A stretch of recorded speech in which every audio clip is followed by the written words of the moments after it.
Good morning students. मैं भैजुई degree college भैजुई से doctor Gita economics की क्लास में बीए फर्स्ट ईयर के स्टूडेंट्स को मैं लेकर आई हूँ आज उत्पादन फलन एवं परिवर्तनशील अनुपात का नियम।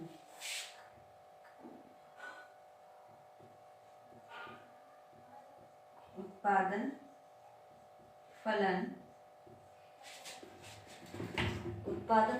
एवं परिवर्तनशील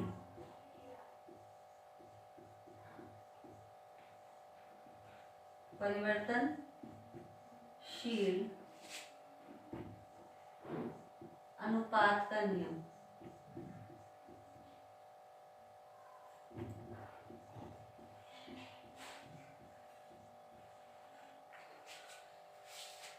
उत्पादन फलन एवं परिवर्तनशील अनुपात का नियम।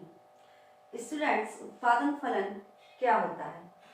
देखिए स्टूडेंट्स, जब उत्पादन फलन का मतलब है कि उत्पादन के साधनों और उत्पादन की मात्रा के बीच जो टेक्नोलॉजी यानी जो तकनीकी संबंध होता है, जो टेक्नोलॉजिकल जो रिलेशनशिप होता है, उसे हम कहते हैं उत्पादन फलन। इसका मतलब क्या है कि जैसे मान लीजिए कि आप सब सपोज करिए कि जैसे सबसे पहले समझेंगे उत्पाद क्या होता है। आगत यानी आगत और उत्पाद, है ना।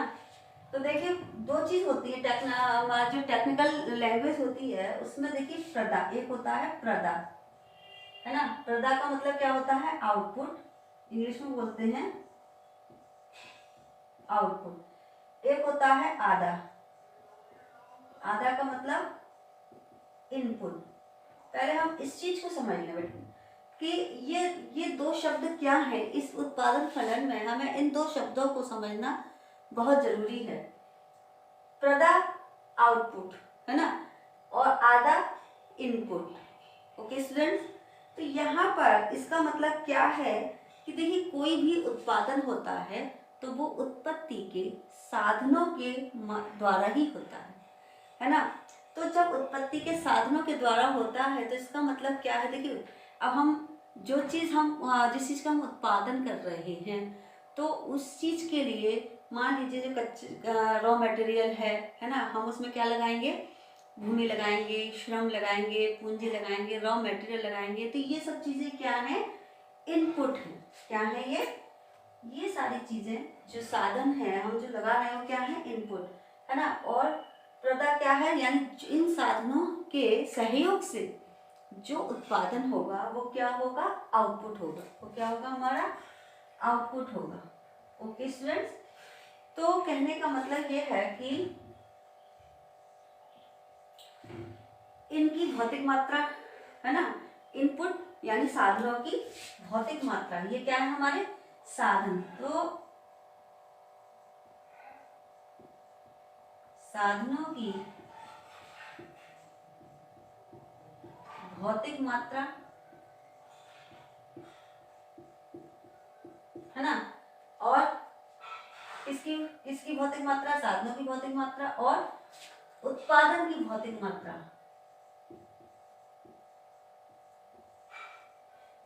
उत्पादन की भौतिक मात्रा,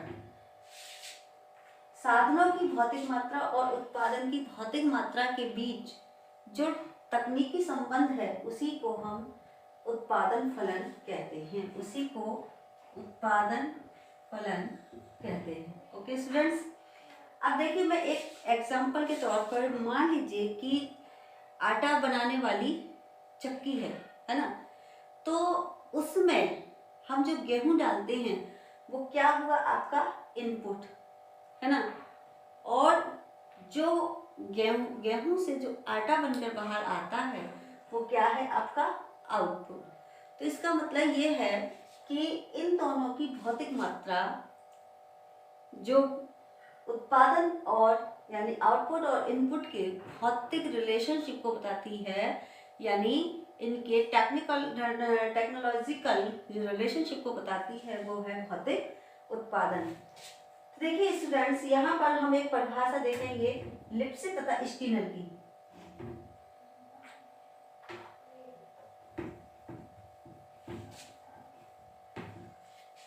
लिप्सिक तथा स्टीनर ने एक अर्थशास्त्री हुए हैं, लिप्सिक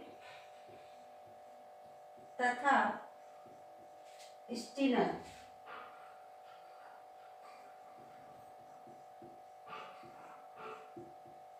इन्होंने क्या परिभाषा दी है?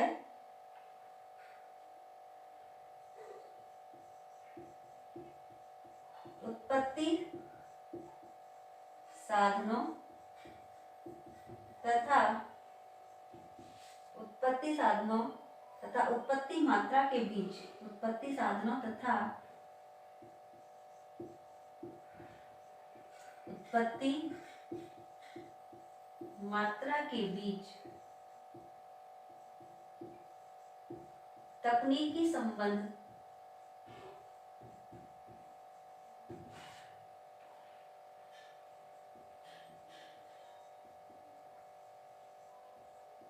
संबंध को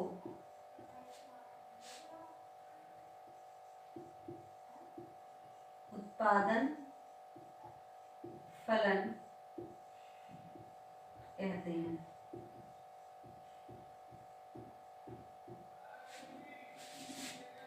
ओके स्टूडेंट्स, एक अर्थशास्त्री हुए हैं, कौन से? लिप्से तथा स्टीनर ने बहुत ही सरल शब्दों में उत्पादन फलन को हमें बताया है कि उत्पादन फलन क्या है। अपनी परिभाषा दी है कि उत्पत्ति साधनों तथा उत्पत्ति मात्रा के बीच तकनीकी संबंध को उत्पादन फलन कहते हैं। ओके स्टूडेंट्स, इसको एक समीकरण के माध्यम से हम ऐसे समझेंगे, x बराबर f a b c dash dash dash जो भी है। देखिए स्टूडेंट्स, यहाँ पर ये कैसा हमने बताया था कि जो बाईं तरफ होता है वो कैसा चर होता है? परतंत्र। ओके स्टूडेंट्स, और जो दाईं तरफ होते हैं ये सारे चर कैसे हैं? स्वतंत्र। मैंने पहले भी आपको मांग फलन में भी यही चीज बताई थी कि ये कैसा x कैसा चर है हमारा, ये परतंत्र चर है, और a b c जो है वो हमारे कैसे चर हैं? स्वतंत्र। समीकरण क्या बना हमारा? x बराबर x is equal to f a b c okay dash dash है जो भी साधन है। तो इसका मतलब क्या हुआ? x का मतलब उत्पादन है ना, आउटपुट। आउटपुट फंक्शन है किसका? a b c, यानी जब उत्पत्ति के साधन यानी इनपुट डाला जाएगा, जैसे जैसे उत्पत्ति के साधन बढ़ाए जाएंगे या जैसे उत्पत्ति के साधनों के सहयोग से जब उत्पादन होगा, है ना, तभी उत्पादन होगा जब क्या होगा? उत्पत्ति के साधन के सहयोग से। यानी उत्पादन कब होता है? जब उत्पत्ति के साधनों का सहयोग होता है। जैसे भूमि है, श्रम है, पूंजी, इनके बिना क्या नहीं हो सकता? उत्पादन नहीं हो सकता। और क्या है? हमारा कच्चा माल है, मशीनें हैं, तो ये सब क्या है? उत्पत्ति के साधन हैं। तो इसका मतलब ये है कि इन पर डिपेंड करता है, एक्स डिपेंड करता है किस पर? ए बी सी पर, यानी उत्पत्ति के साधनों पर। तो इस समीकरण जो बन गया हमारा वो बन गया X is equal to F A B C. इसका मतलब क्या है कि ये फंक्शन है, ठीक है, किसका? एक्स यानी उत्पादन फंक्शन है किसका? ए बी सी का, यानी उत्पत्ति के साधनों का। इसका मतलब इन दोनों में क्या है? भौतिक संबंध है। एक्स में और ए बी सी में कैसा संबंध है?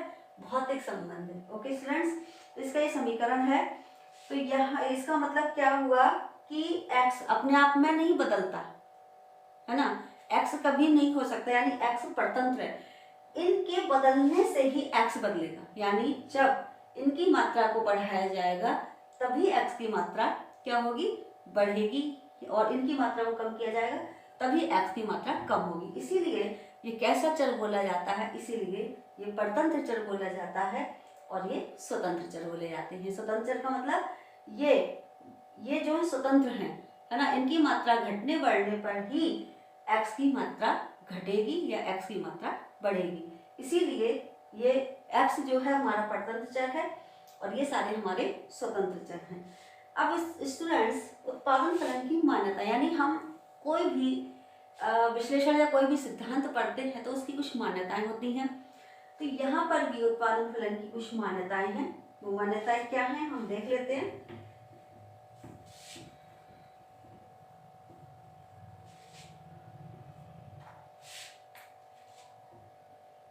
देखिए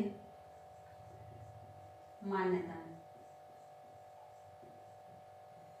ओके स्टूडेंट्स, मान्यताएं क्या है? सबसे पहले मान्यता है उत्पादन फलन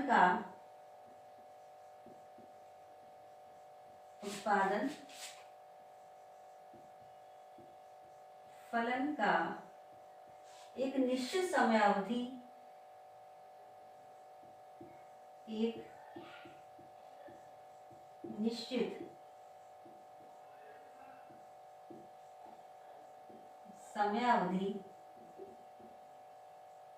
निश्चित समयावधि से संबंध होता है।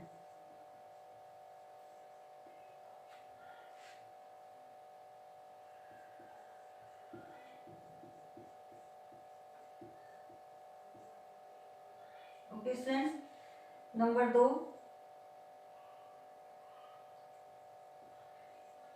एक दिए हुए समय में तकनीकी ज्ञान के स्तर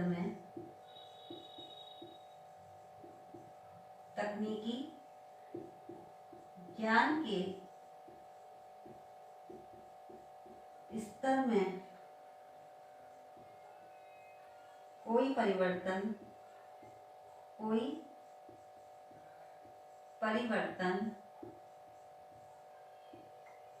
नहीं होता है।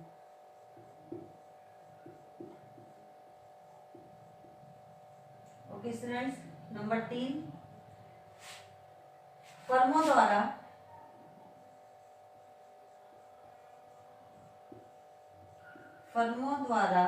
उपलब्ध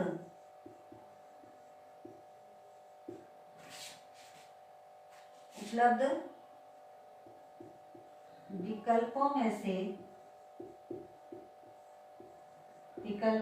से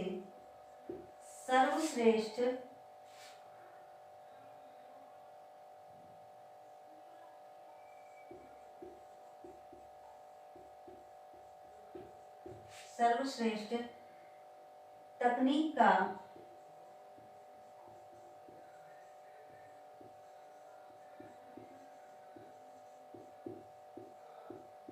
प्रयोग किया जाता है। ओके स्टूडेंट, चौथा है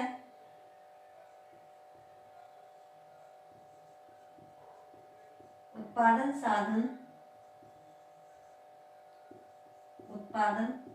साधनों की पर्याप्त उपलब्धता है।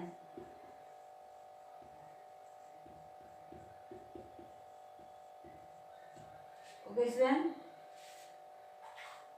अगला है 5वां, मैं यहाँ लिख देती हूँ 5वां,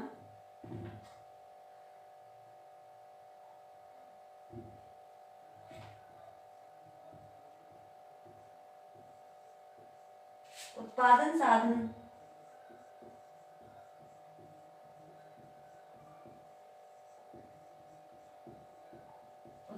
साधनों की कीमत स्थिर रहती है।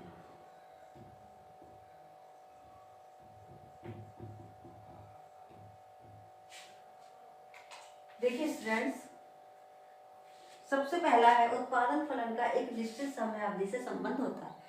इसका मतलब है कि ये जो उत्पादन फलन है उसका एक निश्चित समयावधि का मतलब है कि एक ये मान लिया जाता है कि इतनी समय अवधि यानी अल्पकाल या दीर्घकाल, है ना। तो अल्पकाल या दीर्घकाल से संबंध होता है, निश्चित समय अवधि से होता है। ये नहीं है कि हमेशा के लिए ही हो, एक निश्चित समय होगा, उसी के लिए उत्पादन फलन जो है, नियम जो उत्पादन फलन है वो अपना अब लागू होगा, वही तभी अप्लाई होगा उत्पादन फलन का अपना कार्य तभी, यानी इसके परिणाम तभी दिखाई देंगे जब एक निश्चित समय अवधि होगी, है ना। निश्चित समय अवधि से मतलब है कि अल्पकाल या दीर्घकाल। तो अल्पकाल में, अल्पकाल और दीर्घकाल का ये दो समय होते हैं। तो अल्पकाल में ऐसा समय होता है जिसमें हम उत्पादन के सभी साधनों की मात्रा को बढ़ाकर उत्पादन नहीं कर सकते, है ना। और दीर्घकाल ऐसा लंबा समय होता है कि जिसमें हम उत्पादन के सभी साधनों को बढ़ाकर क्या कर सकते हैं, उत्पादन में वृद्धि कर सकते हैं। तो ये उत्पादन फलन का एक निश्चित समय अवधि से संबंध होता है ना। दूसरा है, एक दिए हुए समय तकनीकी ज्ञान के स्तर में कोई परिवर्तन नहीं होता। यानी हम जैसे मान लीजिए कि सपोज करो कि कोई फल उत्पादन करने के लिए, है ना, अगर 1 एकड़ भूमि, है ना, 1 एकड़ भूमि, ठीक है, के साथ 50 श्रमिक लगाकर क्या कर रही है, 100 इकाइयों का उत्पादन कर रही है। तो ये जो रेशियो है, जो अनुपात है 1 एकड़ भूमि प्लस 50 श्रमिक का, तो ये जो है एक निश्चित समय अवधि में इसमें परिवर्तन नहीं होगा। अगर इसमें परिवर्तन होता है तो इसका मतलब क्या है कि उत्पादन फलन जो है वो इसकी ये मान्यताओं में शामिल है कि एक दिए हुए समय में तकनीकी ज्ञान में कोई परिवर्तन नहीं होता। यानी तकनीकी, हमारी टेक्नोलॉजी क्या होती रहती है, डेवलप होती रहती है। तो एक निश्चित समय अवधि में तकनीकी ज्ञान के स्तर में कोई परिवर्तन नहीं होता, यानी टेक्नोलॉजी में कोई परिवर्तन नहीं होता एक निश्चित समय के लिए, ठीक है। फिर है तीसरा, फर्मों द्वारा उपलब्ध विकल्पों में से सर्वश्रेष्ठ तकनीक का प्रयोग किया जाता है। यानी फर्मों द्वारा उपलब्ध, यानी फर्म के पास जो भी टेक्नोलॉजी होती है, जो भी, है ना, टेक्नोलॉजी होती है, उसमें फर्म जो है वो सर्वश्रेष्ठ तकनीकी का प्रयोग करके उत्पादन करती है। Okay students. चौथा है, उत्पादन साधनों की पर्याप्त उपलब्धता है। यानी जो उत्पादन के साधन हैं वो क्या हैं, पर्याप्त मात्रा में उपलब्ध हैं। ऐसा नहीं है कि हम उत्पादन के लिए हमें जो है साधन मिल ही नहीं रहे हैं, तो इसका मतलब क्या है कि उन्होंने मान लिया है ना, इसमें इस उत्पादन फलन में ये मान लिया है कि उत्पादन साधनों की पर्याप्त उपलब्धता है। यानी जो उत्पत्ति के साधन हैं वो पर्याप्त मात्रा में उपलब्ध हैं। Okay students. पांचवी है, उत्पादन साधनों की कीमत स्थिर रहती है। यानी उस समय जो निश्चित समय अवधि होती है उसमें ऐसा नहीं है कि उत्पादन साधन की कीमत में परिवर्तन हो, ऐसा नहीं है। कीमत क्या रहती है, स्थिर रहती है। Okay students. स्थिर रहने का मतलब क्या है कि अगर मान लीजिए उनकी उत्पादन साधन की कीमतों में परिवर्तन होगा तो क्या होगा, टेक्नोलॉजी का जो संबंध है दोनों के बीच में वो क्या हो जाएगा, वो चेंज हो जाएगा। यानी फिर क्या होगा कि उत्पादन फलन उस पर अप्लाई नहीं होगा। Okay students. अब हम चलते हैं उत्पादन फलन की विशेषताएं।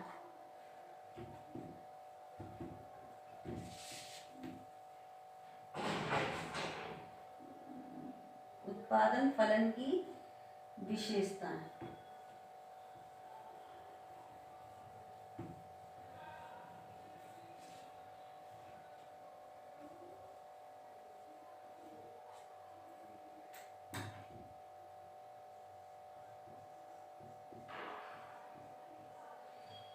उत्पादन फलन की विशेषता है, सबसे पहली विशेषता है, उत्पादन फलन एक इंजीनियरिंग समस्या है, आर्थिक समस्या नहीं।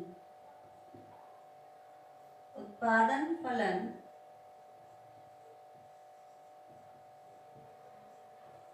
एक इंजीनियरिंग समस्या है,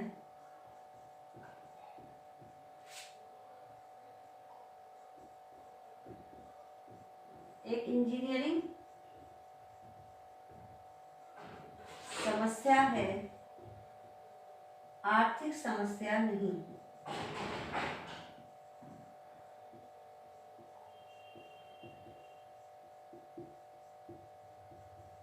ओके स्टूडेंट्स। इसका मतलब क्या हुआ कि कि जो उत्पादन फलन है वो एक इंजीनियरिंग समस्या, इंजीनियरिंग का मतलब कि उत्पत्ति के साधन और उत्पादन के बीच संबंध को व्यक्त करता है। तो इसमें कोई आर्थिक समस्या नहीं है बल्कि इंजीनियरिंग समस्या है, यानी फर्म को ये निश्चित करना होगा कि वो कौन से उत्पत्ति के साधन, कितने उत्पत्ति के साधनों से कितना उत्पादन उसे करना है। सपोज करो कि यदि फर्म को, है ना, यदि फर्म को किसी वस्तु की 100 इकाइयों का उत्पादन करना है, ओके स्टूडेंट्स, अब वो 100 इकाइयों का उत्पादन, उसके पास तकनीकी के कई विकल्प हैं, जैसा कि हमने मान्यताओं में लिया था कि उसके पास तकनीकी स्तर ज्ञान के जो हैं कई विकल्प स्थित हैं। क्या कि वो कि 1 एकड़ भूमि, ठीक है, 1 एकड़ भूमि से, ठीक है, या तो वो एक, चलो हम पूंजी और श्रम ले लेते हैं, ओके स्टूडेंट्स, पूंजी और श्रम, ठीक है, ये 2 उत्पत्ति के साधन हैं। इन दोनों से एक फर्म को 100 इकाइयों का उत्पादन करना है, तो उसके पास कई सारे विकल्प हैं। एक तो ये है कि एक पूंजी, एक मात्रा, 1 इकाई पूंजी की और 4 इकाइयां श्रम की, ठीक है, इससे भी वो कितनी इकाइयों का उत्पादन कर सकता है, 100 इकाइयों किसी भी वस्तु की, ओके स्टूडेंट्स, या 2 इकाइयां श्रम की और 2 इकाइयां किसकी, 2 इकाइयां पूंजी की और 2 इकाइयां श्रम की, तब भी वह किसका 100 इकाइयों का उत्पादन कर सकता है, या 3 इकाइयां पूंजी की और 1 इकाई श्रम से, तब भी वो 100 इकाइयों का उत्पादन कर सकता है। अब स्टूडेंट्स यहाँ पर उसके पास तकनीकी ज्ञान के स्तर, इसे हम कहेंगे तकनीकी ज्ञान का स्तर, ओके स्टूडेंट, उसके पास तकनीकी, जो कि हमने बताया था आपको कि तकनीकी ज्ञान का जो उसके पास विकल्प हैं, फर्मों के पास वो तकनीकी ज्ञान के कई विकल्प उसके पास हैं, उनमें से वो सर्वश्रेष्ठ विकल्प का क्या करता है, सर्वश्रेष्ठ विकल्प से उत्पादन करता है। तो इसका मतलब है ये तकनीकी ज्ञान का स्तर है, इसमें से वो कौन सी तकनीक से उत्पादन करेगा 100 इकाइयों का, क्योंकि सभी ये जो स्तर है वो सभी 100 इकाइयों का उत्पादन कर रहे हैं, बराबर इकाइयों का उत्पादन कर रहे हैं।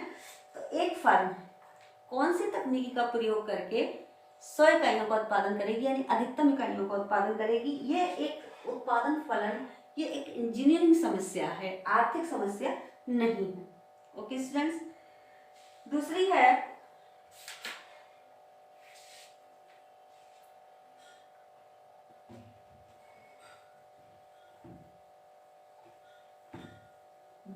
इसकी विशेषता है उत्पादन फलन की व्याख्या,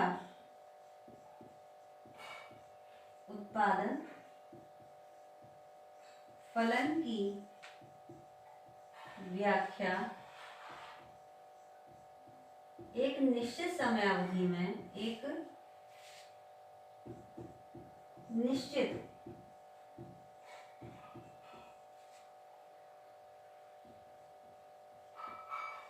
समय अवधि में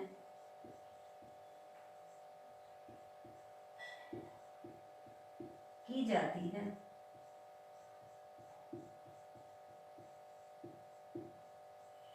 ओके स्टूडेंट्स, यानी उत्पादन फलन की व्याख्या एक निश्चित समय अवधि में की जाती है, यानी अल्पकाल या दीर्घकाल। अगर समय के स्वरूप के अनुसार उत्पादन फलन का स्वरूप भी बदलता है। कहने का मतलब है कि समय के साथ, है ना, समय के स्वरूप के साथ उत्पादन फलन का स्वरूप भी क्या होता है, बदलता है। अल्पकाल, है ना, और दीर्घकाल। तो अल्पकाल में उत्पादन फलन का स्वरूप अलग होगा और दीर्घकाल में उत्पादन फलन का स्वरूप अलग होगा। Okay students. तीसरा है उत्पादन फलन कीमतों से स्वतंत्र होते हैं। उत्पादन फलन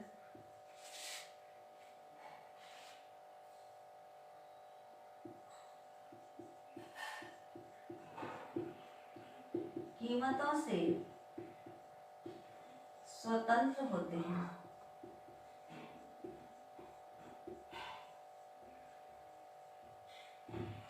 देखिए उत्पादन फलन कीमतों से स्वतंत्र होते हैं, यानी यहाँ किस साधन की कीमत क्या है इससे कोई संबंध नहीं है। इसका संबंध केवल और केवल इनकी भौतिक मात्रा से है, कीमत से नहीं है ना। श्रम की क्या कीमत है, या पूंजी की एक इकाई की क्या कीमत है, या श्रम की एक इकाई की क्या कीमत है, इससे उत्पादन फलन का कोई संबंध नहीं है। उत्पादन फलन का संबंध जैसा कि मैंने बताया